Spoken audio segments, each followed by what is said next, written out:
Bago tayo mag-umpisa sa ating istorya, sandali muna kitang yayayain na makisalo sa kwentuhan. Habang binubuksan natin ang unang yugto ng kwentong ito, i-comment mo naman kung taga saan ka at anong oras ka nanonood ngayon.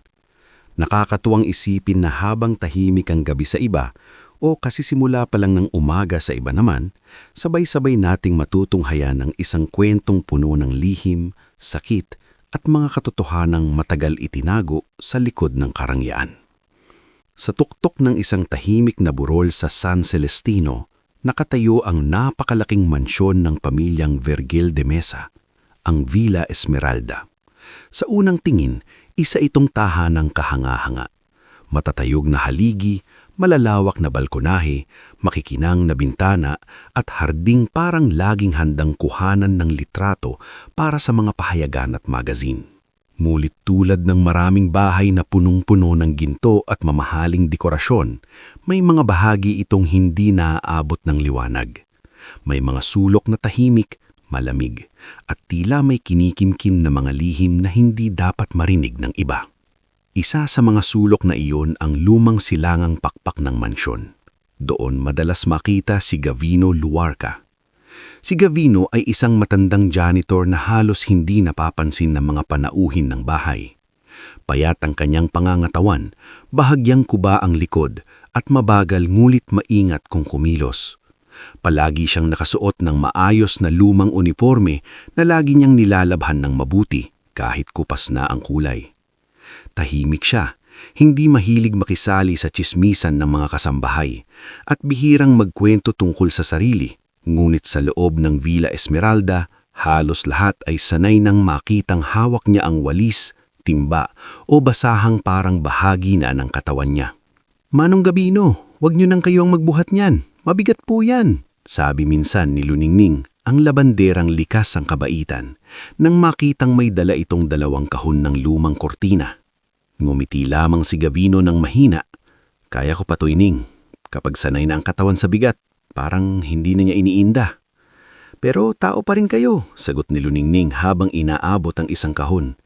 "Hindi kayo bakal." Bahagyang tumawa ang matanda, pero sa mata niya ay may bakas ng lungkot na matagal nang naninirahan doon. "Minsan nga, mas mabuti pa ang bakal. Kapag kinalawang, kita agad. Ang tao, kahit durog na sa loob, ngingiti pa rin." Hindi na sumagot si Luningning. Sanay na siyang may mga katagang ganito si Gavino. Mga simpleng salita na parang may lalim na hindi mo agad mauunawaan hanggat hindi mo inuusi ang pinagmulan. Sa kusina naman, kilala siya ni Tansing, ang kusinerang halos 20 taon nang naglilingkod sa pamilya. "Ang problema sa iyo, Gavino," reklamo ni Tansing habang naghahain ng kape sa umaga, "hindi ka marunong magpahinga. Isang araw, babagsak ka na lang diyan sa hagdan." "Ayos lang, Tansing," sagot ni Gavino habang maraang iniinom ang mainit na kape. "Mas mabuti nang mapagod sa trabaho kaysa mapagod ka isip." Bakit ba lagi kang may iniisip? Wala ka namang kaaway dito." Bahagyang natigilan si Gavino. Tumingin siya sa bintana ng kusina kung saan tanawang bahaging hardin na dinidiligan ni Joelito, ang batang hardinero. Minsan, hindi kailangang kaharap mo ang kaaway mo para maramdaman mong nandyan pa rin siya. Hindi na ipinilit pa ni Tansing ang usapan. Marami na rin siyang taon sa mansyon para matutuhang may mga tanong na hindi dapat paulit-ulit na ibinabato sa mga taong ayaw pang magsalita. Sa kabilang dulo naman ng Villa Esmeralda, ibang mundo ang umiiral. Sa ikalawang palapag, sa silid na kasing laki ng 2 ordinaryong bahay, gumising si Althea Vergel de Mesa sa tunog ng mahinang piano mula sa speaker ng kanyang mamahaling sound system. Iyon ang klase ng paggising na nakasanayan niya. Walang pagmamadali, walang alalahanin kung may pambili ba ng pagkain at walang pangamba na baka bukas ay wala ng matulugan. Ang mga kurtina ng kwarto niya ay imported mula sa Europa. Ang vanity table niya ay yari sa kahoy na inukit sa Italia. At ang aparador niya ay punong-puno ng mga damit na ang presyo ay kasya na sana para makapagpatayo ng maliit na bahay. "Ma'am Althea, yung stylist po ninyo darating mamayang 10:00. Paalala ni personal assistant niyang Nika habang nag-aayos ng schedule sa tablet. Tell her not to be late. Malamig na sagot ni Althea habang tinitingnan ang sarili sa salamin. May lunch ako with Maris and Celestine. Nasa boses pa lang niya ang uri ng kapangyarihang hindi na kaiyangang isigaw. Bata pa siya, maganda, elegante, at ipinanganak na tila hindi kailanman hinayaang humawak ng anumang marumi o mahirap. Ngunit sa likod ng makinis na balat at perpektong pananamit, may kayabangang unti-unting hinulma ng pagpapalaki sa kanya ng kanyang ina na si Vivienne. Si Vivienne Vergel de Mesa ay isang babaeng laging mukhang kontrolado ang lahat. Kahit simple lang ang suot, may tindig siyang parang palaging nasa harap ng isang mahalagang pagpupulong o social event. Hindi siya sumisigaw kapag galit. Mas delikado siya roon sapagkat kapag mahina siyang magsalita, ibig sabihin ay mas malalim ang iniisip niyang paraan para makuha ang gusto niya. Althea, sabi niya habang sabay silang nag-aalmusal sa mahabang hapag na halos 8 tao ang kasya. I heard that old janitor was again cleaning the east corridor without permission. Hindi man lang nag-angat agad ng tingin si Althea. He's a janitor, Mama. Cleaning is literally his job. Not that part of the house. Malamig na tugon ni Vivienne. Some things in this mansion should remain untouched unless I say so. Then fire him. Bahagyang humigop ng tsaa si Vivienne bago tumingin sa anak. No, not yet. Bakit hindi pa? Because some people are more useful while they are still within reach. Napatingin si Althea sa ina, ngunit hindi na siya nagtanong. Sanay na siya sa ganitong paraan ng pagsasalita ni Vivienne. Maraming ipinahihiwatig, kakaunti ang direktang sinasabi. Sa mansyon, may mga kasambahay na tahimik na umiiwas kay Althea. Hindi dahil sa may ginawa siyang lantaran sa bawat isa, kundi dahil ramdam ng lahat ang ugali niyang mapanlait.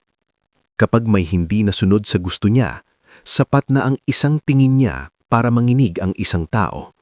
Kapag may mali sa pagkakaplansya ng damit o sa paghahain ng pagkain, hindi niya ito ikinagagalit ng marahas. Ngumingiti lamang siya ng mapakla at sasabihing, simpliting na nga lang, hindi pa nagawa ng tama. At sa bahay na iyon, ang ganong klaseng pangungutya ay mas masakit kaysa sigaw.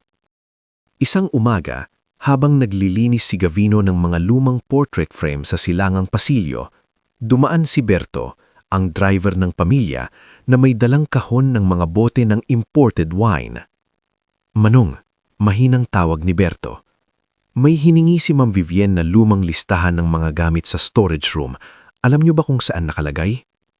Tumanggo si Gavino at itinuro ang pinakatahimik na bahagi ng koridor. Sa kabilete sa dulo, pero mag-ingat ka, marupok na ang sahig malapit doon. Lumapit si Berto at bahagyang ibinaba ang boses niya. Manong, bakit kayo pa rin nang inuutusan sa mga lugar na yan? Hindi ba pwedeng iba naman? Delikado na para sa inyo. Hindi agad sumagot si Gavino. Pinunasan muna niya ang lumang frame bago ito ibinalik sa dingding. May mga trabahong hindi pwedeng iasa sa iba. Trabaho lang ba talaga yan?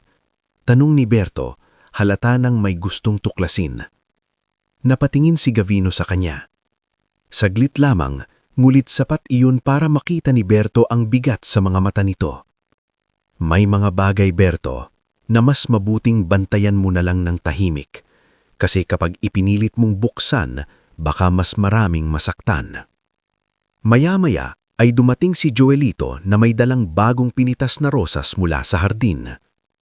Manong Gavino, hahanapin daw kayo ni Ma'am Nika. Sabi, ipalinis ang lumang music room bago dumating ang guests weekend.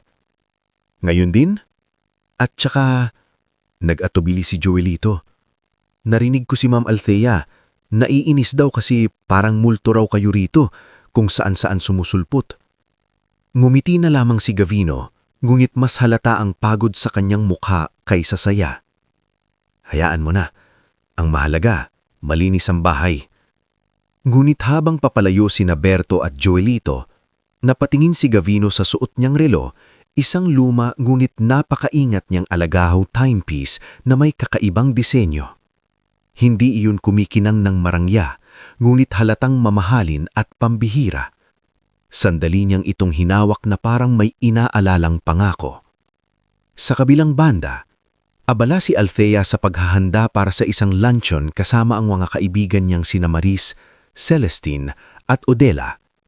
Sa mini-receiving hall ng mansyon, nagsimula na namang umikot ang usapan nila sa mga bagong bag, resort trip at mga taong wala daw raw class. Honestly, sabi ni Maris habang humihigop ng juice, that old janitor of yours gives off such a strange vibe. Tumawa si Celestine. True, parang may itinatago. Or maybe I'm just not used to seeing someone that old still working like that. Umupo si Althea sa sofa at pinagkrus ang mga binti. He's harmless, just old and poor. Still, sabat ni Odela, there's something annoying about those quiet types. Parang akala mo may lalim. Napangiti si Althea, ngumit may bahid ng pangaasar. Lalim? Sa janitor? Please! Mula sa pintuan, tahimik na dumaan si Gavino na may dalang tray na pinasundo ni Tansing mula sa kusina.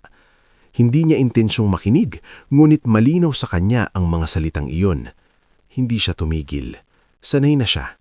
Ngunit sa bawat hakbang niya, may kaunting bigat na naidaragdag sa dibdib niya. Minsan, sa sobrang tagal ng pananahimik ng isang tao, iisipin ng lahat na wala na siyang nararamdaman. Hindi alam ng marami sa mansyon na si Gavino ay hindi lamang simpleng matandang naubusan ng pagpipilian sa buhay. May isang panahong maayos ang kanyang tindig, malinis ang pangalan at buo ang kanyang pamilya. May asawa siyang si Renela na mahilig kumanta habang nagluluto at isang anak na si Silma na minsang nangarap maging guro. Ngunit isang pangyayaring sumira sa kanyang pangalan ang pumutol sa lahat. Isang maling paratang, isang kasong hindi niya ipinagtanggol ng buo, isang pagbagsak na nagdulot ng sakit, hiya at pagkawatak-watak. At mula noon, para siyang taong kusang nagpakalibin sa katahimikan. Sa Villa Esmeralda, marami ang nag-aakalang si Gavino ay nanatili roon dahil wala na siyang mapupuntahan. Ngunit ang totoo, may dahilan kung bakit hindi niya iniiwan ang mansyong iyon. May kung anong hindi pa tapos, may kung anong binabantayan, may kung anong hinihintay. Pagsapit ng dapit hapon, nagkulay kahel ang buong hardin ng mansyon. Ang ibang kasambahay ay naghahanda na para sa hapunan. Si Tansing ay abala sa kusina, si Luningning ay tiklop ng bagong laba, si Huilito ay nagwawalis ng tuyong dahon at si Berto ay naglilinis ng sasakyan sa garahe. Samantalang si Gavino ay muling bumalik sa silangang pakpak ng bahay. Tahimik niyang binuksan ang isang lumong silid na matagal nang hindi ginagamit. Maalikabok ang loob at may amoy ng lumang kahoy, papel at nakaraang hindi na binalikan. Marahan siyang lumapit sa isang kabinet na tila siya lamang ang may lakas ng loob na buksan. Hinaplos niya ang ibabaw nito, saka pumikit ng saglit. Hindi pa, bulong niya sa sarili. Hindi pa oras. Sa labas ng silid, hindi niya alam na mula sa dulo ng pasilyo ay may isang pares na matang tahimik na nakamasdid. Si Vivienne. Hindi man lang siya gumalaw habang pinagmamasdan ang matanda. Sa mukha niya ay walang galit, ngulit may malamig na pag-iingat. Para bang bawat kilos ni Gavino ay isang bagay na dapat bantayan. At sa gabing yon, habang ang buong mansyon ay tila payapang natutulog sa ilalim ng kinang ng mga ilaw at mamahaling chandelier, nagsimula nang gumalaw ang mga lihim na matagal nang nakatago sa loob ng Villa Esmeralda. Hindi pa man nagaganap ang pinakamabigat na panghahamak, naroon na ang mga ugat ng banggaan. Isang tahimik na janitor na may nakaraan. Isang mapagmataas na dalaga na hindi pa nakatikim ng tunay na pagbagsak.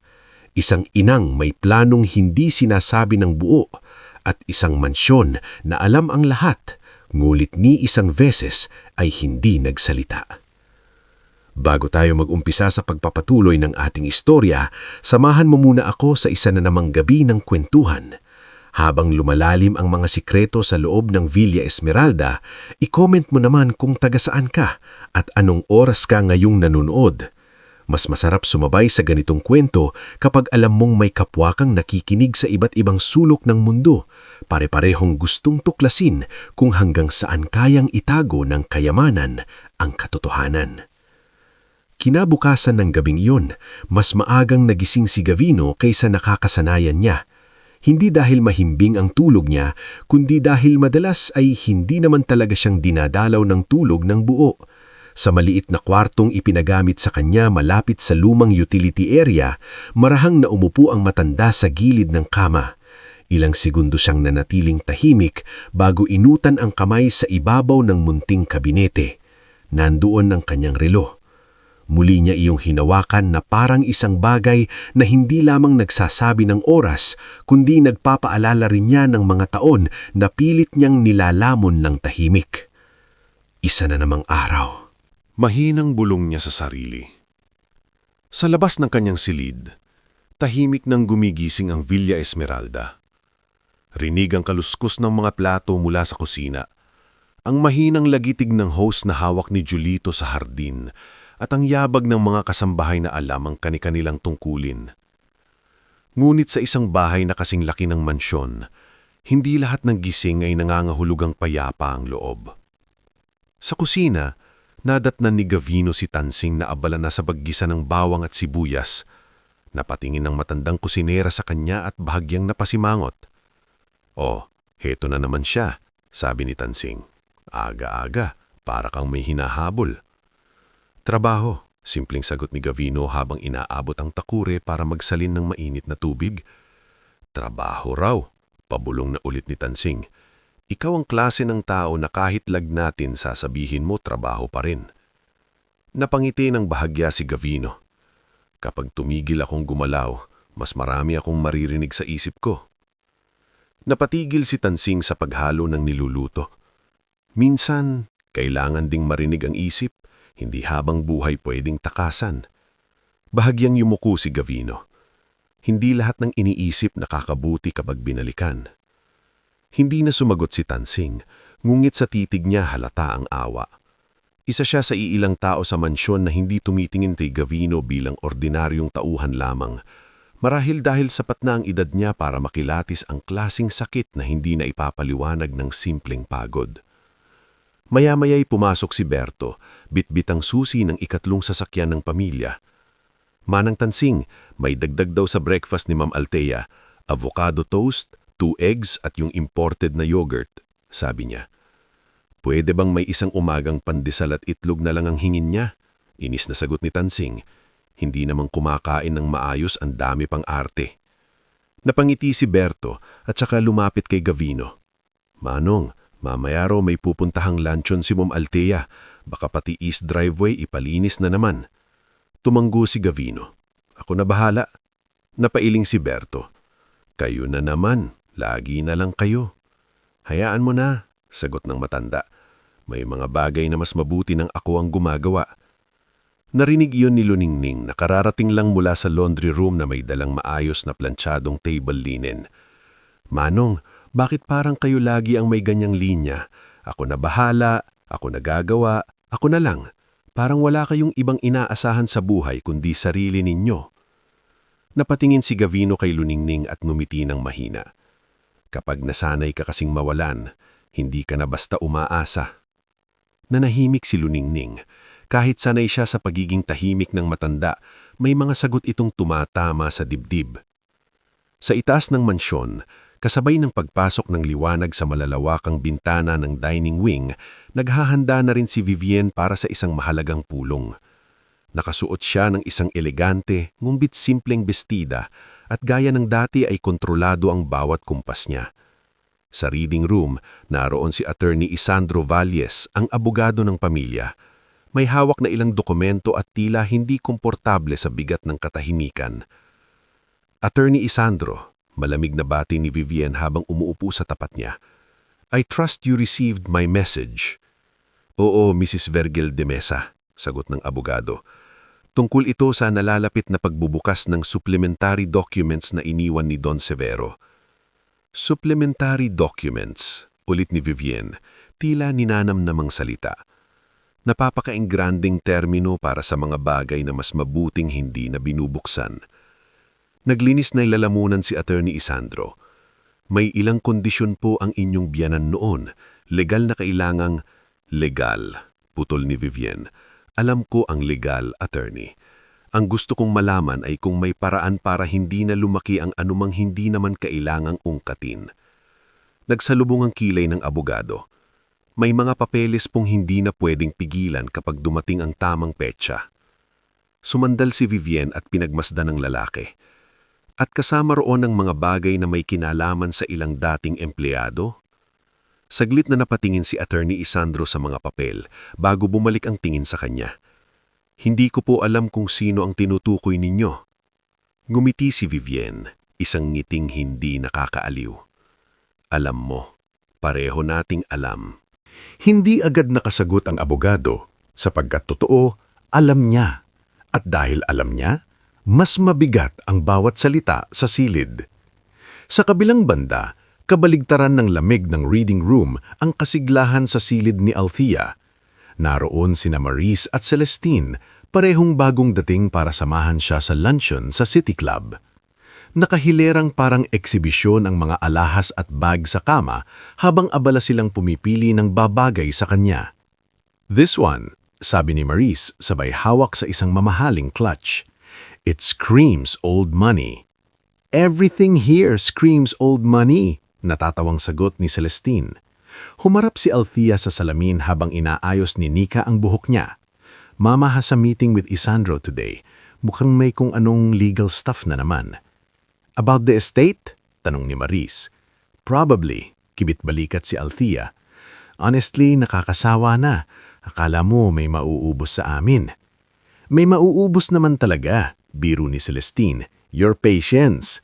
Napangiti si Althea, ngulit mabilis ding nawala iyon nang mapansin niya mula sa bintana ang munting figura ni Gavino sa may silangang driveway.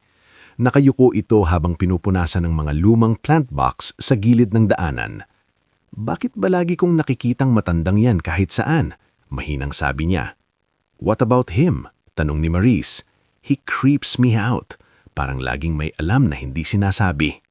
Tumawa si Maurice. "Baka ex-secret prince." "Please," ani ni Althea, ngunit hindi niya itangging may kakaiba nga sa matanda. Hindi sa paraan ng pananalita, hindi rin sa pananamit, kundi sa kung paanong sa kabila ng lahat ng payak sa kanya, hindi siya mukhang lubusang wasak. Para bang may tahimik siyang pinanghahawakan na hindi kayang agawin ng kahit sinong tao sa mansyon. Nang makaalis sina Althea para sa luncheon, bahagyang lumuwag ang paligid. Ngulit hindi iyon nangangahulugang tumahimik ang tensyon sa bahay. Sa lumang bahagi ng mansyon, pinuntahan ni Gavino ang music room na ipinapalinis ni Ma'am Nika kahapon. Doon niya marahang binuksan ang mga kurtina upang pumasok ang liwanag sa mga lumang instrumento at portrait ng pamilya. May isang frame sa dulo ng silid na matagal na niyang hindi pinupunasan. Isang lumang litrato iyon ni Don Severo kasama ang ilang tauhan noong mga unang taon ng kumpanya. Hindi gaanong halata ang mukha ng iba na nasa larawan dahil sa edad ng print, ngulit malinaw pa rin ang tindig ng matandang negosyante. Matikas, matalim ang tingin, at nakapatong ang kanyang kamay sa balikat ng isang lalaking nakatayo sa tabi niya. Pinitigan iyon ng matagal ni Gavino. Mula sa pintuan, may mahinang boses na nagsalita. "Manong, kayo ba yan?" Napalingon si Gavino. Nandoon si Joelito, may hawak na gunting panghardin at mukhang nag-aalinlangan kung papasok. "Oo, Joelito, bakit?" Lumapit ng kaunti ang binata at tumingin sa litrato. "Parang nakita ko na po kayo dati rito." Tahimik na ibinalik ni Gavino ang basahan sa balde. "Matagal na ako rito." "Hindi, ang ibig kong sabihin," napakamot si Joelito, "parang sa lumang picture, yung nasa tabi ni Don Severo." Saglit na tumahimik ang silid. Ang taning naririnig ay ang bahagyang kalansing ng wind chime mula sa bintana. Maraming tao sa lumang larawan, at habang tumatanda ang mga mata, minsan kung ano-ano ang nakikita. Hindi kumbinsido si Joelito, ngunit hindi na niya ipinilit. Pasensya na po, tatawagin daw kayo ni Ma'am Vivienne sa library. Napatayong ng tuwid si Gavino. Iyon ang isa sa mga bihirang pagkakataon na tuwiran siyang ipinapatawag mang babae. At sa mansyong ito, bihira ang mga bagay na walang dahilan. Sa library, nakatayo si Vivienne sa harap ng mataas na bintana, hawak ang isang folder. Nang narinig ang pagpasok ni Gavino, hindi agad siya lumingon. Ikaw pa rin pala ang naglilinis sa East Wing. Opo, ma'am. Na hindi ka ba napapagod sa paulit-ulit na trabaho? Lahat po ng trabaho ay nakakapagod. Sanayan lang. Doon lamang humarap si Vivienne. At sa pagtatago, napapagod ka rin ba? Hindi kumurop si Gavino. Hindi ko po alam ang ibig niyong sabihin. Talaga? Humakbang palapit si Vivienne. Matagal ka nang narito. Mas matagal pa kesa sa karamihan ng tao sa bahay na ito. Minsan iniisip ko, loyalty ba ang dahilan kung bakit ka nananatili? O may hinihintay ka lang? Trabaho lang po ang dahilan, ma'am. Trabaho? Ulit ni Vivienne, saka bahagyang ngumiti. Magaling ka pa ring magsinungaling ng diretso ang mukha. Sa unang pagkakataon sa usapang iyon, bahagyang umigting ang panga ni Gavino. Gulit agad din niyang inayos ang sarili. Kung may ipag-uutos po kayo, gagawin ko. Tumitig sa kanya si Vivienne na tila gustong kalkalin ang laman ng isip niya. May darating na mahalagang mga bisita sa mga susunod na araw. Ayokong may magkalat, may marinig na lumang kwento o may makita sa iyo na hindi dapat mapansin. Maliwanag ba? Opo. O mabuti. Inilapag niya ang folder sa mesa. Dahil may mga bagay na mas mabuting nananatiling nakalibing. Lumabas si Gavino ng library na tila mas mabigat ang hakbang kaysa pagpasok niya. Pagdating sa may pasilyo, nadatnan siya ni Berto. Manong, ayos lang kayo? Tanong ng driver. Bakit ko natanong? Maputla kayo. Huminga ng malalim si Gavino at tinignan ng habang pasilyo ng mansyon. Berto, tandaan mo ito. Kapag masyadong tahimik ang mayaman, hindi ibig sabihin ay payapa siya. Minsan, ibig sabihin lang noon ay mas maingat ang susunod niyang galaw. Huwag naman sanang kayong may problema. Bahagyang napangiti si Gavino, ngunit malungkot iyon. Matagal na akong may problema. Pagsapit ng gabi, bumalik si Althea mula sa lansyon na halatang iritable. Hindi naging maayos ang araw niya dahil may isang artikulo sa society page na mas pinuri ang karibal niyang si Danica Arce kaysa sa kanya. Para kay Althea, sapat na iyong dahilan para uminit ang ulo sa lahat ng madadatnan. Why is this arrangement different? Sita niya kay Nika nang makita ang bulaklak sa receiving area. Who changed this? Si Manong Gavino po ang naglipat, ma'am. Sabi kasi, of course, putol ni Althea, that old man touches everything. Mula sa di kalayuan, narinig yun ni na Luningming at Tansing.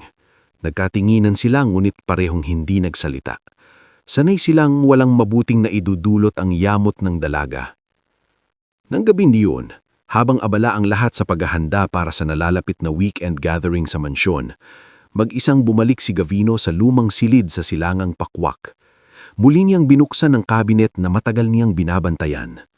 Sa loob ay may ilang lumang ledger, isang sobre na naninilaw na sa tagal, at isang maliit na ahon na hindi niya agad hinawakan. Pinagmasdan niya ang mga ito na parabang kaharap niya ang nakaraan. Hindi pa. Muli niyang bulong. Pero malapit na. At sa unang pagkakataon matapos ang napakaraming taon, hindi lamang pagod ang nararamdaman niya. May kasama na iyong pangamba. Sapagkat sa loob ng Villa Esmeralda, nag-uumpisa ng gumalaw ang mga taong matagal niyang iniwasan. Si Vivienne ay muling nagbabantay. Si Althea ay lalong nagiging mapagmataas. At ang mansyong minsang tahimik na lang niyang nililinisan araw-araw ay unti-unti nang nagiging entabladong muling magbubukas sa pinakamasakit na bahagi ng kanyang buhay. Hindi pa man sumisiklab ang mas malaking gulo, malinaw na sa matanda ang isang bagay. Ang bahay na minsan niyang tinulungang itayo ay siya ring bahay na muling susubok dumurog sa kanya. Bago tayo magpatuloy sa susunod na bahagi ng ating istorya, Makisabay ka muna sa lalim ng gabing ito. Habang papalapit ang unos sa loob ng Villa Esmeralda, i-comment mo naman kung taga saan ka at anong oras ka nanonood ngayon. Iba ang pakiramdam ng ganitong kwento kapag sabay-sabay nating nararamdaman ang kaba, lalo na kapag unti-unti nang mabibigat ang bawat kilos ng mga karakter na matagal nang may kinikimkim. Pagkatapos ng gabing iyon, hindi agad nakatulog si Gavino Luarca. Nauupo lamang siya sa gilid ng kanyang makitip na kama habang ang mahinang ilaw mula sa lumang lampara sa dingding ay gumuguhit ng maputlang kulay sa kanyang mukha. Nasa harap niya ang maliit na kahon na matagal niyang hindi binubuksan ng lubos. Katabi noon ng lumang sobre at ilang papel na naninilaw na sa tagal. Ilang taon niyang itong tinago. Ilang taon niya ring tiniis na hindi ito galawin, na para bang kapag hindi niya binuksan, hindi rin siya hahabulin ng nakaraan. Pero alam niyang mali iyon. Ang totoo, matagal na siyang hinahabol ng nakaraan. Pinikit niya ang kanyang mga mata ngunit halip na pahinga ay mukha ni Rinela ang kanyang naalala. Ang asawa niyang may pinakamahinang boses ngunit may pinakamatibay na loob. Naalala niya ang mga kamay nitong marahan nag-aayos ng kwelyo ng kanyang polo nang panahong hindi pa janitor ang tingin niya sa mundo. Gavino, sabi nito noon habang inaayos ang kwelyo niya sa salamin, kahit ano pang mangyari, huwag mong hahayaan na mawala ang respeto mo sa sarili mo. Napangiti siya ng mahina noon. Madali mong sabihin yan, Rinela. Ikaw kasi ang dahilan kung bakit hindi ako sumusuko. Hindi, sagot ng babae, sabay dampi sa kanyang pisngi. Ikaw ang dahilan kung bakit malakas ako. Iyon ang isa sa mga huling alaala niyang buo bago bumagsak ang lahat. Mabilis siyang napamulat. Hindi na siya maaaring magtagal pa sa ganung pag-iisip. Tumayo siya, isinara ang kahon at ibinalik sa kabinet. Ngunit sa pagkakataong ito, hindi na ganun katatag ang kanyang mga kamay. Sa kabilang panig ng mansyon, maaga ring gumising si Vivienne. Sanay itong sumisimula ang araw nang hindi halata ang anumang pagod o puyat. Sa breakfast room, nadatnan niyang nagkakape si Althea habang abala sa pag-scroll sa kanyang telepono. "Mama," sabi ni Althea nang hindi man lang tumitingin, "Maris says we should host something bigger this weekend. Last minute lang but people will come." "Tungkol saan?" Malamig na tanong ni Vivienne. "Just a small gathering. Wine, dinner, maybe a few important people." Saka siya napatingin sa ina. "We need to keep our name visible." Umupo si Vivienne sa tapat niya. "Hindi visibility ang problema natin, Althea. Stability." Bahagyang kumunot ang noo ng dalaga. "You've been saying odd things lately. May problema ba talaga sa estate?" Humigop muna ng kape si Vivienne bago sumagot. "Ang problema sa mana ay hindi kung gaano kalaki ang maiiwan. Ang problema ay kung sino ang may lakas ng loob na hawakan ito kapag may sumubok manggulo." "Who would even dare?" tanong ni Althea, bahagyang may inis sa tono. "Everything here is ours." Saglit na tumingin sa kanya si Vivienne. Mahaba, malamig, mapanuri. Hindi lahat ng nasa loob ng mansyon na ito ay totoong hawak na natin. Natahimik si Althea. Hindi niya gusto ang paraan ng pagsasalita ng ina. Parang palaging may piraso ng katotohanan na sinasadya nitong hindi buuin. Sa kusina, naging masigla sa labas ngunit mabigat ang himpapawid sa loob. Napansin ni Tansing mahalos walang kibong kumain si Gavino ng pandesal na ibunigay niya. "Hindi ka yata natulog?" puna ni Tansing. "Natulog naman," sagot ng matanda. "Aba, kung iyan ang mukha ng taong natulog, ayokong makita ang mukha mo kapag talagang puyat ka." Bahagyang ngumiti si Gavino, ngunit agad ding napawi iyon. Si luning-luning na nooy nag-aayos ng bagong labada ay lumapit. "Manong, totoo po bang may party raw sa weekend?" "Oo yata," sagot ni Gavino. Sigurada na namang magulo, sabat ni Tansing. Kapag maraming bisita rito, mas maraming arte, mas maraming kalat, mas maraming sigaw. Mas maraming dahilan para pagtakpan ng ibang bagay. Mahinang dagdag ni Gavino, halos hindi na marinig. Ano yun? Agad na tanong ni Luning-Luning. Umiling siya. Wala. Ngunit hindi nawala sa isip ni Tansing at Luning-Luning ang sinabi ng matanda. Unti-unti nilang nararamdaman na hindi ordinaryong kaba ang bumabalot sa kanya nitong mga nakaraang araw. Maya-maya'y dumating si Berto mula sa garahe. Manong Gavino, may bilin si Ma'am Nika. Kayo raw ang mag-aayos ng old receiving hall sa east side. Doon ilalagay ang ilan sa antique pieces para sa gathering. Bahagyang natigilan si Gavino. Doon? Oo. Bakit po? Wala. Sige, pupunta ako roon. Ang old receiving hall sa ilangang bahagi ay isa sa pinakaiiwasan niyang lugar sa buong mansyon. Hindi dahil sa madilim o marumi iyon, kundi dahil iyon ang bahaging pinakamaraming alaala para sa kanya. Doon minsang nagdaos ng maliit na salusalo si Don Severo noong bata pa ang kumpanya. Doon din siya minsang unang ipinakilala sa matandang negosyante ang asawa niyang si Rinela at ang anak nilang si Silma. At doon nagsimula ang unang mga bulong ng pagtataksil at intriga na kalaunan ay sumira sa kanyang buhay.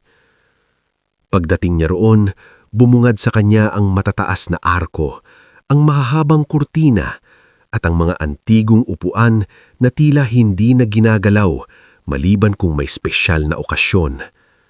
Nakasilid ang amoy ng lumang kahoy, pabango ng katauhan at alikabok ng mga lihim na ayaw pakawalan ng bahay.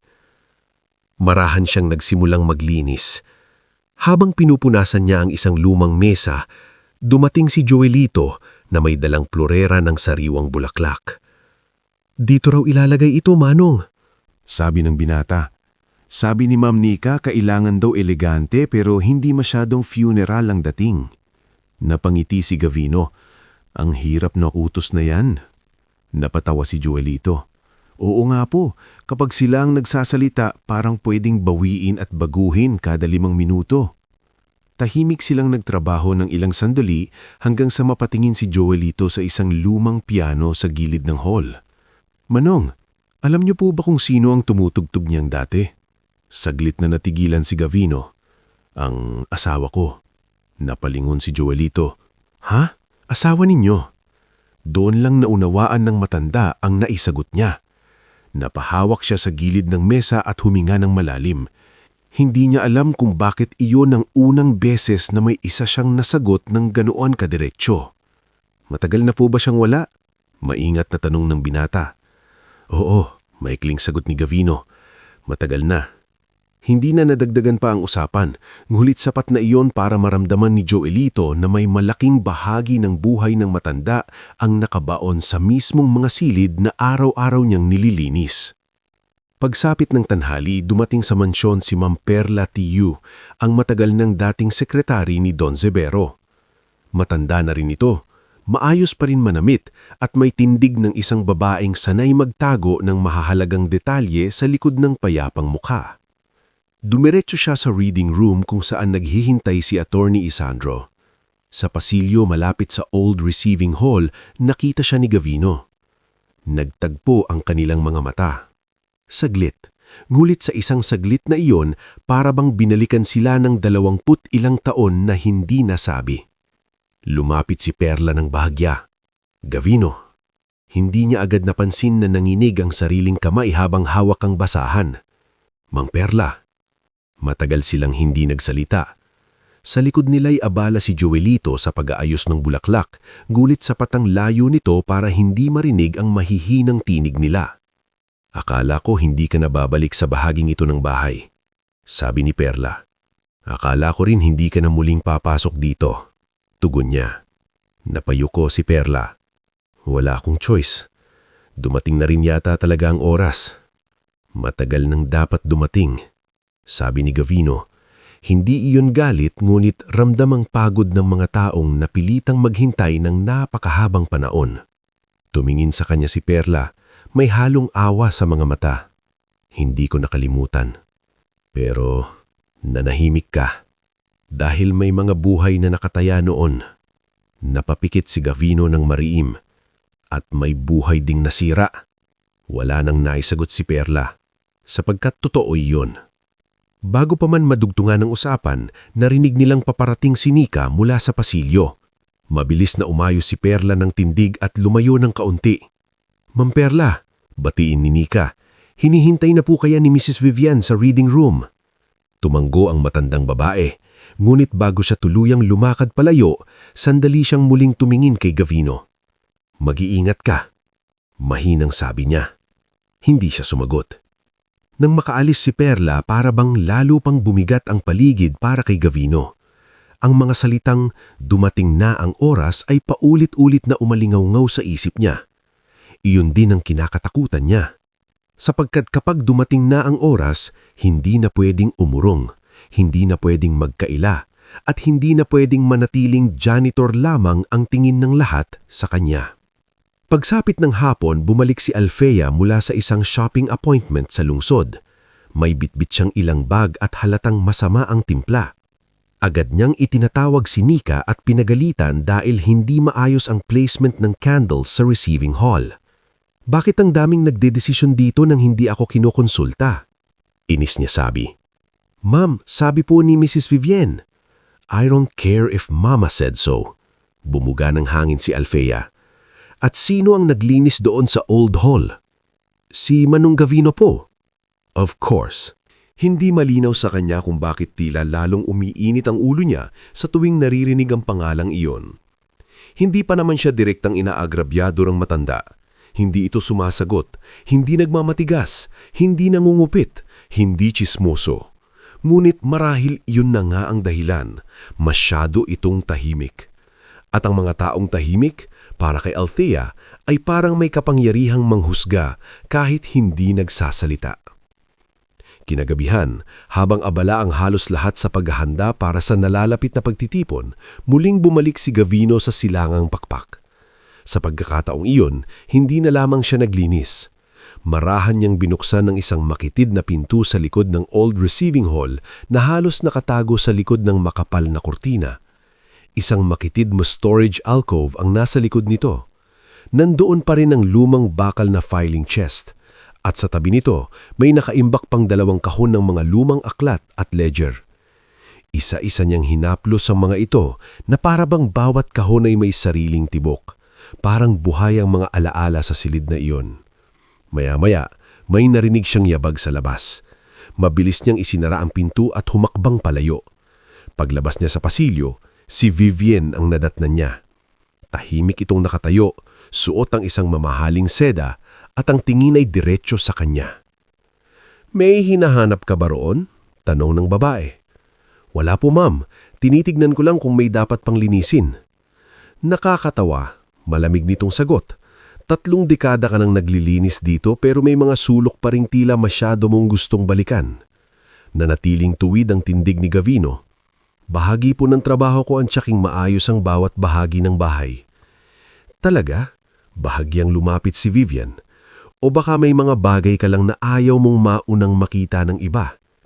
Tinitigan niya ang matanda at sa pagkakataong iyon ay hindi na iyon simpleng bantay saradong tingin.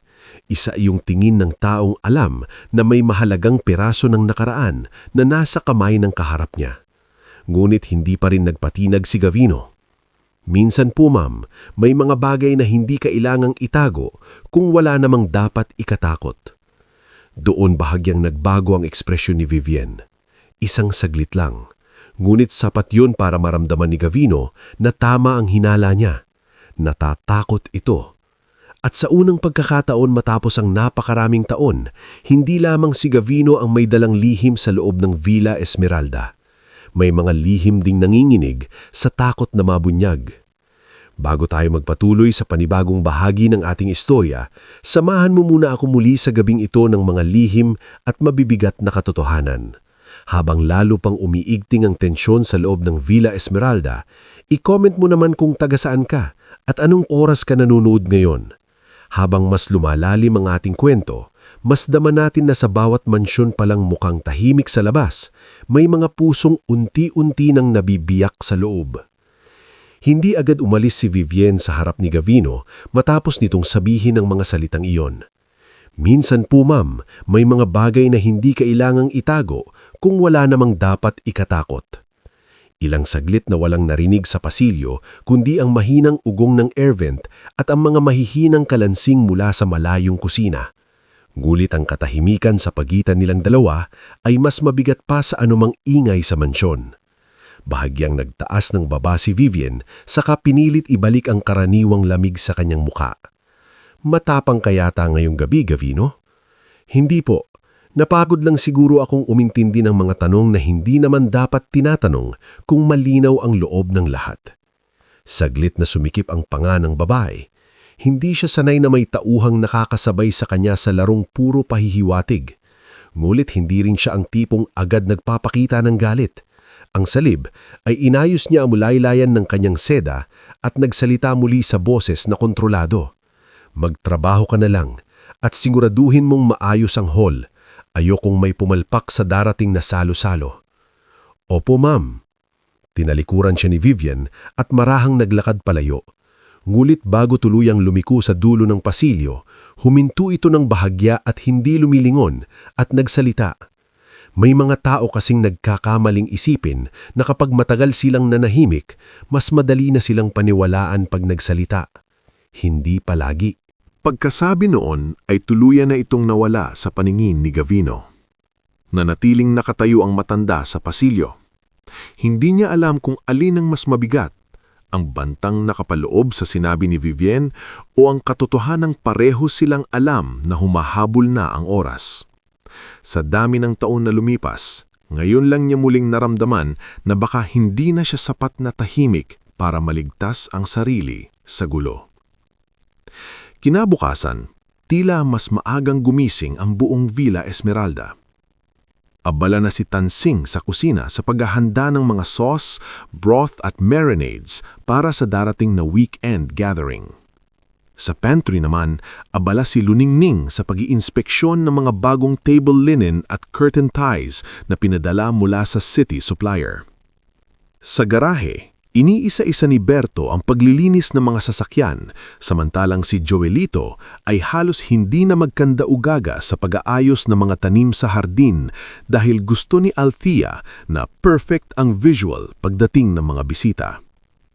Ngulit sa kabila ng abalang yon, hindi maalis sa lahat ang kakaibang pakiramdam na may mabigat na bagay na papalapit. Sa kusina, napansin agad ni Tansing na tahimik si Gavino. Hindi ka pa rin ayos, sabi niya habang hinihiwa ang mga herbs. Parang may batang nawalan ng tahanan ng mukha mo.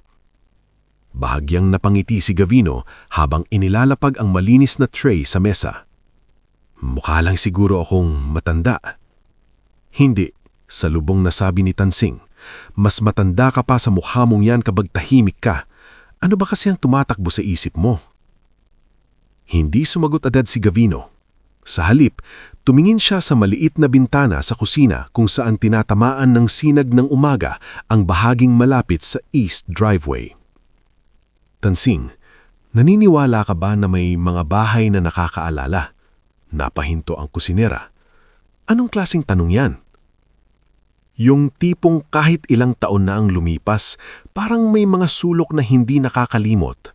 Kahit palitan mo ng pintula, kahit ayusin mo ang ilaw, kahit gaano kamahal ang mga dekorasyon, may mga lugar pa rin na alam ang lahat ng nangyayari. Napabuntong hininga si Tansing at saka ibinaba ang kutsilyo. Sa totoo lang, naniniwala ako ron, lalo na sa mga bahay na mas maraming itinago kaysa ipinagtapat. Napakingin sa kanya si Gavino, hindi man tahasan, pero alam niyang may mga taong tulad ni Tansing na marunong magmasid kahit hindi pinapansin ng may-ari ng bahay. Bakit mo natanong? Usisa nito. Umiling lamang si Gavino. Wala, naisip ko lang. Maya-maya ay pumasok si Berto, medyo hinihingal. Manang Tansing, hahanapin daw si Manong Gavino ni Attorney Isandro. Napatingin ang lahat kay Gavino.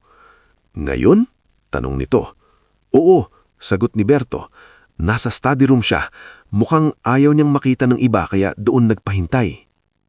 Sandaling nanahimik ang kusina.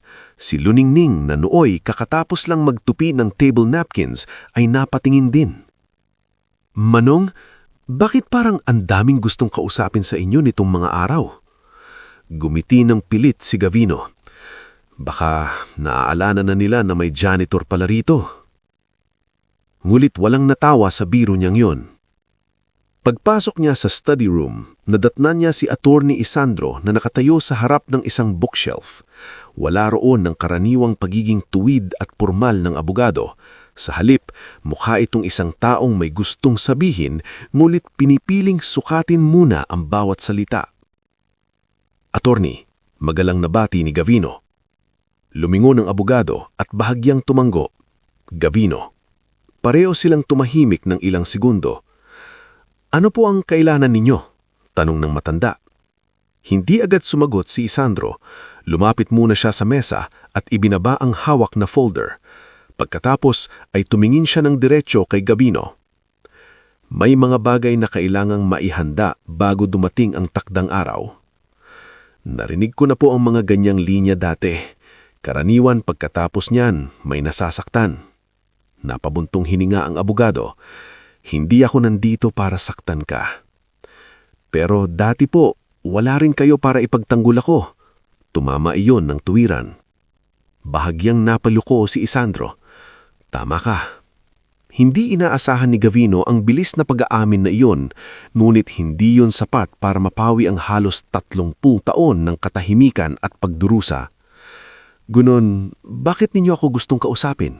Dahil may ilang papeles na muling ilalabas sa tamang panahon. At may pangalan doon na hindi na maiiwasang banggitin. Akin? Oo. Tahimik na lumunok si Gavino. At ano ang inaasahan ninyo? Na magpasalamat ako dahil sa wakas maaalala niyo na ako? Hindi. Sagot ng abogado.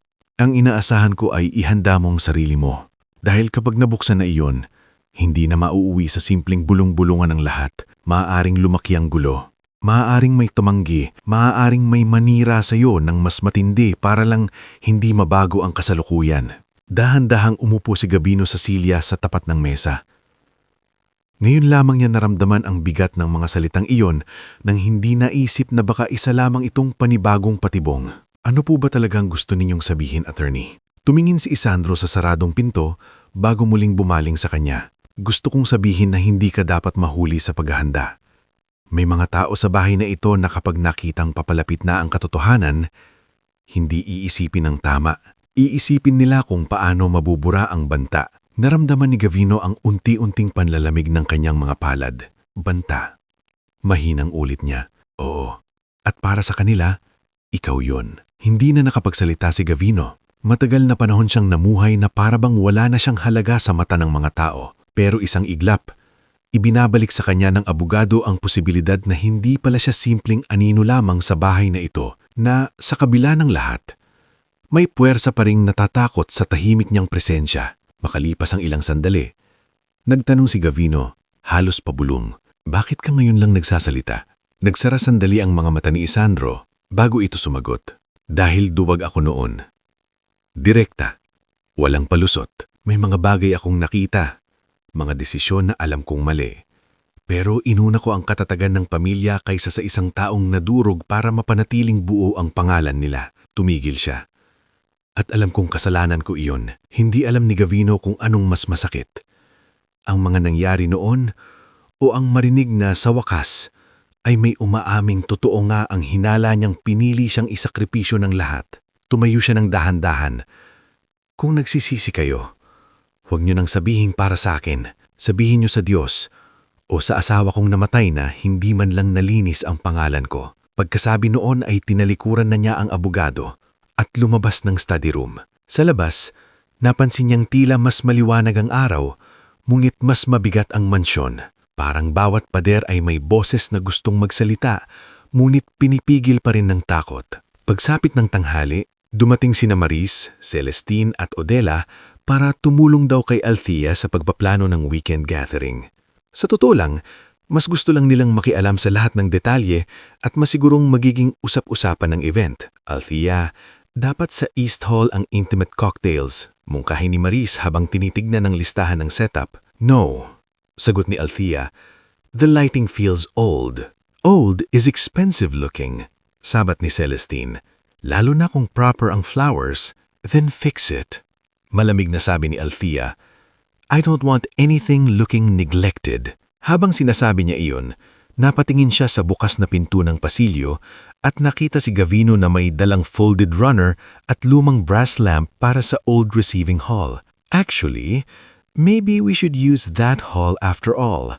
Let's make it grand enough para hindi magmukhang pinaglumaan na. Tumawa si Odela. With that old janitor around, everything there already looks like a period drama. Nagtawanan ng tatlo. Hindi narinig ni Gavino ang buong usapan, ngulit natanaw niya ang paraan ng pagturo ni Althea sa direksyon niya. At sapat na iyon para maramdaman niya muli na nananadya na naman siyang ginagawang bahagi ng panloob nilang biro. Maya-maya ay ipinatawag siya ni Nika. Manong Gavino, sagi nito. Utos ni Ma'am Althea, ilipat lahat ng antique side tables sa old receiving hall at pakisigurado raw na walang kahit anong marka o alikabok. Oo, mahinahong sagot nito. Tsaka, nag-alangan si Nika. Pasensya na po ha, medyo masama lang yata pakiramdam ni Ma'am. Ngumiti si Gavino ng bahagya. Madalas naman. Pagdating niya sa old receiving hall, mas naramdaman niya ang sakit ng mga alaala. Doon kasi, sa parehong hall na iyon, minsang may maliit na pagdiiwang para sa unang matagumpay na kontrata ng kumpanyang tinulungan niyang buuin. Noon, hindi siya naka-uniforme. Nakabarong siya. Nasa tabi niya si Renela at karga-karga naman niya si Munting Silma na mahigpit ang kapit sa kanyang leeg. Narinig pa nga niya noon ang tawa ni Don Severo. Gavino, sabi ng matanda habang may hawak na baso ng alak, ang isang bahay at negosyo hindi tumitibay sa pera lang. Tumitibay iyan sa mga taong hindi bumibitaw kahit mahirap. At naniwala siya roon. Ngayon, habang pinupunasan niya ang parehong mesa, tila sinasampal siya ng alaala kung gaano kalayo ang narating niya mula sa panahong iyon. Mula sa dulo ng hall, may boses na sumingit. Manong! Napalingon siya. Si Joelito iyon, may dalang kahon ng kandila. Oh, may itatanong sana ako. Lumapit ang binata, halatang nag-aalangan. Nung isang araw po kasi, nabanggit niyo yung asawa niyo.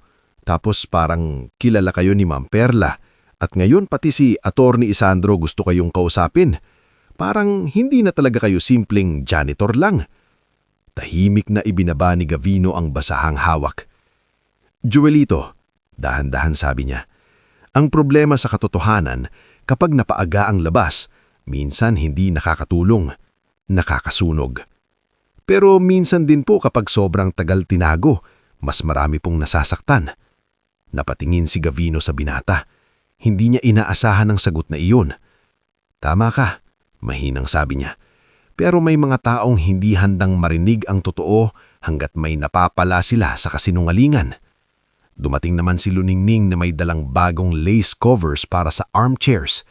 Manong, sabi niya, si Ma'am Vivienne pinapabantayan ng East Side. Hindi ko alam kung bakit pero parang may hinahanap. Bahagyang tumigas ang mukha ni Gavino. Sino-sino ang pinabantay ni Vivienne? Si Ramonchito po, tapos 2 utility boys.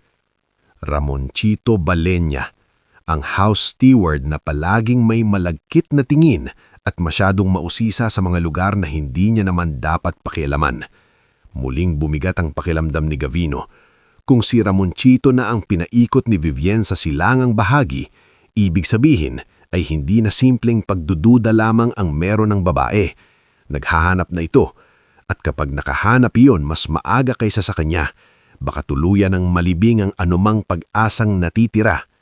Pagsapit ng gabi, nagtuloy-tuloy ang preparasyon sa mansyon. Kumikinang ang mga chandelier, humahalimuyak ang mga bulaklak sa hallways at abala ang mga kasambahay sa tila walang katapusang utos. Ngunit sa kabila ng lahat ng karangyaan, may isang bagay na malinaw na kay Gavino. Ang Villa Esmeralda ay hindi lamang naghahanda para sa isang salusalo, naghahanda rin ito para sa pagputok ng isang lihim na napakatagal nang nakakulong sa loob ng mga pader nito. At sa bawat oras na lumilipas, lalong iminiikli ang panahon bago may isang tao ang gumawa ng unang malupit na hakbang. Bago tayo magpatuloy sa panibagong bahagi ng ating istorya, halika at dumungaw muna tayo sa gabi nito na tila payapa sa labas pero mabigat ang laman sa loob. Habang papalapit ang unos sa buhay ng mga tao sa Villa Esmeralda, i-comment mo naman kung taga-saan ka at anong oras ka nanonood ngayon. Minsan kasi, habang tahimik tayong nakikinig sa kwento ng iba, hindi natin namamalayan na mas lalo nating nauunawaan ang bigat ng mga lihim, sugat at pag-asang tagal kinimkim ng isang tao. Pagkatapos ng gabing iyon, hindi na muling naging panatag ang kilos ni Gavino Luarca. Hindi iyon halata sa unang tingin. Tulad ng dati, maaga pa rin siyang gumigising, tahimik pa rin siyang naglilinis ng mga pasilyo at maingat niyang inaayos ang mga bagay na tila walang ibang kayang pahalagahan kundi siya lamang. Pero sa likod ng bawat simpleng galaw ng kanyang mga kamay, may isang pagkabang na hindi niya maitago kahit sa sarili niya. Dahil alam na niyang hindi na aksidente ang tingin ni Vivienne, hindi na rin ordinaryong pag-uusisa ang mga tanong ni Attorney Isandro at lalong hindi na simpleng pagkakataon lamang ang paglapit ni Ma'am Perla. May kumikilos na at ang pinakamasakit, ramdam ni Gavino na kahit gaano katagal niyang iningatan ang katahimikan, malapit na itong durugin ng mga taong sanay gumamit ng kapangyarihan para manatiling malinis ang sarili nilang pangalan. Maaga pa lamang ay nasa silangang bahagi na siya ng mansyon. Hawak ang isang lumang feather duster, marahan niyang pinupunasan ang mga frame ng pamilya Vergel de Mesa, mga larawang nakangiti ang lahat, nakabihis ng mamahalin at tila walang bakas ng anumang dumi sa nakaraan. Sa ganitong mga sandali, palagi niyang iniisip kung gaano kadaling gawing banal ang kasinungalingan kapag mayaman ka at kayang-kaya mong bayaran ang magandang larawan. Napalingon siya. Si Luningning iyon, may bitbit na isang basket ng bagong planchang punda at mantel. "Napakaaga niyo na naman po," sabi ng dalaga. "Parang hindi kayo natutulog." Ngumiti siya ng bahagya. "May mga taong mas kaunti ang pahinga kapag mas maraming iniisip." "Eh bakit po hindi ninyo ilabas?" usisa ni Luningning. "Hindi naman pwedeng haba ang buhay sa loob lang ng dibdib ninyo." Tumigil si Gavino sa pagpupunas at sandaling pinagmasdan ang batang labandera. Mabait si Luningning, ngunit bata pa. Hindi pa nito gaanong nauunawaan kung gaano kahirap ilabas ang totoo kapag ang katapat mo ay mga taong may apelyedo, pera at kapangyarihang kayang magbura ng isang buhay. Minsan ining, mahinahong niyang sagot. Kapag inilabas mo ang isang bagay sa maling oras, hindi ka mapapakinggan. Mas madali ka lang patatahimikin. Natahimik si Luningning. Ngulik bago pa man siya makasagot, dumating si Ramonchito Balenia mula sa dulo ng pasilyo. "Luningning," matalim nitong sabi, "yang mga linen sa West Lounge dapat yan. Huwag kang tatambay rito." "Opo," mabilis na sagot ng dalaga. Bago ito lumayo, napatingin muna siya kay Gavino. Tila gusto pang magsalita pero pinili na lamang niyang tumuloy. Naiwan si Gavino at si Ramonchito sa mahaba at malamig na pasilyo. Matagal siyang hindi pinangsin ng house steward. Nagkunwari muna itong tinitingnan ng ayos ng mga ilaw sa kisame, saka dahan-dahang lumapit. "Ang sipag mo talaga, Manong," ani Ramonchito. May pilit na ngiti sa labi. "Kahit saan, ikaw ang nakikita ko." "Trabaho ko naman," payak na tugon ni Gavino. "Trabaho," ulit na Ramonchito. "Nakakatuwa, no? Ang tagal mo na rito pero parang hindi ka pa rin nagsasawa sa pagtitiis." Hindi sumagot si Gavino. Mas lumapit ang lalaki. "Sa bagay, may mga tao talagang nakakapit sa bahay na to na parang may inaalagaan, parang may binabantayan, parang may tinatago." Sa pagkakataong iyon, hindi na umiwas ng tingin si Gavino. Diretso niyang sinalubong ang mga mata ni Ramonchito. Mas mapanganib ang taong mahilig maghanap ng sikreto ng iba kapag hindi niya malinis ang sarili niyang mga kamay.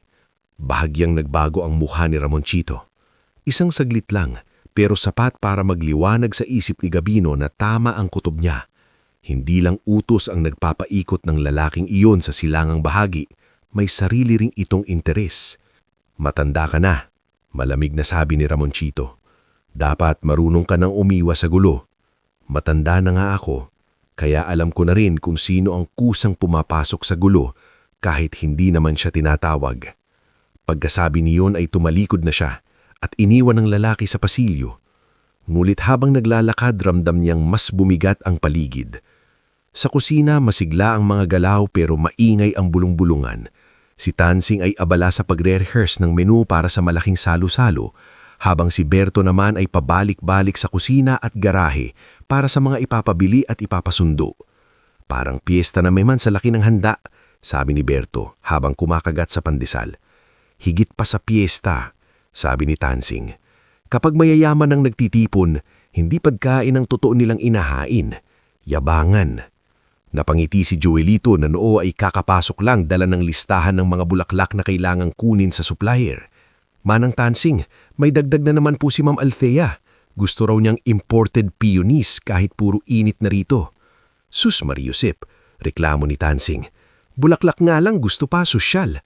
Tahimik na umupo si Gabino sa isang sulok at uminom ng tubig. Napansin iyon ni Tansing. Ikaw Gabino, wala ka bang sasabihin? Hindi ka man lang nagrereklamo? Tita Tansing, mahinang sabi ni Joelito. Sa dami po siguro ng naranasan ni Manong, hindi na tinatabla ng simpleng arte. Hindi agad sumagot si Gabino. Ngunit maya-maya ay tumingin siya kay Joelito. Hindi sa hindi tinatablan. May mga tao lang talagang napapagod ng magsalita kapag alam nilang walang gustong makinig. Tahimik ang kusina sa loob ng ilang segundo. Pagkatapos ay si Tansing na ang nagsalita. Mas bayanad ang tono kaysa karaniwan. Pero hindi habang buhay ganon, Gabino. Darating ang panahon, may makikinig din. Bahagyang yumuko ang matanda. Sana. Pagsapit ng tanghali, may dumating na bisita sa mansyon na hindi inaasahan ng karamihan, si Ma'am Perla Tiu. Hindi na ito dumaan sa formal na receiving room. Dumiretso ito sa lumang veranda sa silangang bahagi na parabang alam na alam nito kung saan mahahanap si Gavino. At naroon nga ang matanda, nag-aayos ng ilang sirang paso malapit sa gilid ng lumang hagdanan. Gavino, mahinang tawag ni Perla. Tumayo siya ng tuwid. Ma'am Perla. Sa liwanag ng tanghali, mas halata ang tanda ng panahon sa kanilang dalawa. Pareho silang puti na ang buhok, parehong maingat kumilos at parehong may mga matang hindi na kayang magsinungaling sa bigat ng nakaraan. Pwede ba kitang makausap? Tanong ng babae. Tumanggo si Gavino at marahang inilapag ang hawak niyang paso. Umupo sila sa lumang bangkong kahoy sa veranda. Sa malayo, tanaw ang hardin at ang mga tauhang abala sa paghahanda. Ngunit sa bahaging iyon, tila sandaling humiwalay ang oras sa ingay ng mansyon. Ano na naman ang sasabihin mo sa akin? Tanong ni Gavino nang hindi tumitingin sa kanya. Na malapit na ang araw, na kailangan kong mag-ingat, na may mga papeles ng gagalaw. Nagpakawala ng mabigat na hininga si Perla. Karapatan mong magalit sa akin. Hindi ako galit. Pagod na lang ako. Mas masakit iyon kaysa kung sumigaw siya. Pinisil ni Perla ang sariling mga daliri. Nakita ko lahat noon. Hindi lahat ng detalye, pero sapat para malaman kong hindi tama ang nangyari sa'yo. Pero nanahimik ka. Oo, amin ito. At araw-araw ko iyong dala. Sa pagkakataong iyon, saka lamang tumingin si Gavino sa kanya. Alam mo ba kung ano ang pinakamasakit, Perla? Tanong niya, mas mahina na ang tinig. Hindi iyong nawalan ako ng trabaho. Hindi rin iyong nasira ang pangalan ko. Ang pinakamasakit, nang umuwi akong wasak na wasak at nakita ko sa mata ng asawa ko na gusto niya akong paniwalaan, pero alam niyang may mga bagay akong hindi masabi. Napayuko si Perla. Ilang linggo siyang nanghina noon. Sabi niya, Gavino, kahit anong mangyari, magsabi ka ng totoo sa anak mo. Pero paano ako magsasabi ng totoo kay Silma? Paano ko sasabihin sa bata na ang ama niyang dating iginagalang ay biglang naging taong pinag-uusapan sa labas? Paano ko ipapaliwanag na hindi ko man lang kayang ipagtanggol ang sarili ko dahil may mga pangakong mas mabigat kaysa pangalan ko? Nangilid ang luha sa mata ni Perla. Hindi kita dapat hinayaang mabuwal ng ganon. Hindi lang ako ang bumagsak, pati pamilya ko. Matagal silang hindi nagsalita. Pagkaraan ng ilang sandali, marahang inabot ni Perla ang maliit na sobre mula sa bag nito. Hindi ko pa pwedeng ibigay lahat. Hindi pa ngayon, pero itago mo ito. Tinignan iyon ni Gavino ngunit hindi agad inabot. Ano yan? Isang kopya lang lumang memo na pinilit mawala noon. Hindi buo ang kwento dyan, pero sapat para patunayan na may mga dokumentong sadyang inayos laban sa'yo. Dahan-dahang inabot ni Gavino ang sobre nang hawakan ng kanyang mga daliri. Bakit mo ibinibigay ngayon? Dahil kapag naunahan kanila, sagot ni Perla, baka wala ka nang maabutang kahit katiting na katotohanan. Hindi na siya nakapagsalita pa. Makalipas ang ilang minuto, tumayo si Perla upang umalis. Ngunit bago ito humakbang palayo, lumingon muna ito. May isang bali pa akong dapat sabihin sa'yo. May darating na ilang panauhin sa weekend na hindi lang tungkol sa salo-salo. May ilang taong gustong sukatin ang kalagayan ng bahay at baka pati ng mga tauhang matagal nang nakapaligid dito. Kasama ba roon ang si Luciano Browner? Biglang tanong ni Gavino. Bahagyang napatigil si Perla. Hindi tuwirang sumagot pero sapat ang ekspresyon sa mukha nito. At doon muling bumalik sa dibdib ni Gavino ang malamig na hapdi ng lumang sugat. Si Luciano Browner. Ang pangalang matagal niyang hindi binibigkas ng malakas. Ang lalaking mansang ngumingiti habang kausap siya at kalaunan ay isa sa mga anino na naging dahilan ng pagbagsak ng kanyang mundo. Kinagabihan, lalong naging marangya ang paghahanda sa mansyon. Dumating na ang ilang kahon ng alak, imported na dekorasyon at mga dagdag na gamitan. Ang asawa ni Althea, suot ng isang mamahaling loungewear na tila kahit pambahay ay kailangang magmukhang may presyo, ay paikot-ikot sa malaking salas habang nagbibigay ng utos. Make sure the East Hall doesn't smell old. Sabi niya kay Nika. And tell that janitor to stop making everything look like a museum. Naroon sina Maris at Celestine, parehong natatawa. Honestly, Thea, sabi ni Maris, that old man's face alone already makes the place feel ancient. Natawa si Celestine. Baka part talaga siya ng heritage ng bahay. Bahagyang napangiti si Althea. At least heritage items can be hidden when guests arrive. Nagkataon namang dumaan si Gavino sa labas ng sala nang sabihin iyon. Hindi siya lumingon, hindi siya huminto, pero bawat hakbang niya ay mas mabigat kaysa dati. Dahil sa unang pagkakataon matapos ang napakaraming taon, malinaw na sa kanya ang direksyon ng panahon. Hindi na siya basta janitor lang sa mata ng mga lihim ng mansyon. Hindi na rin siya simpleng aninong kayang daanan ng kahit sino. At higit sa lahat, alam niyang ang darating na pagtitipon ay hindi lamang pagsasama-sama ng mayayaman at mapagmataas. Iyon ang gabing magsisimulang maghanap si Althea ng bagong paraan para gawing biro ang isang matandang akala niya'y wala ng halaga. At sa ilalim ng mga ilaw ng Villa Esmeralda, habang hawak-hawak ni Gavino ang sobre sa bulsa at pinipisil ang lumang relo na nakapulupot sa kanyang pulsuhan, tahimik niyang naramdaman ang isang bagay na matagal na niyang iniiwasan. Malapit na ang araw na hindi na sapat ang pananahimik para manatiling buhay.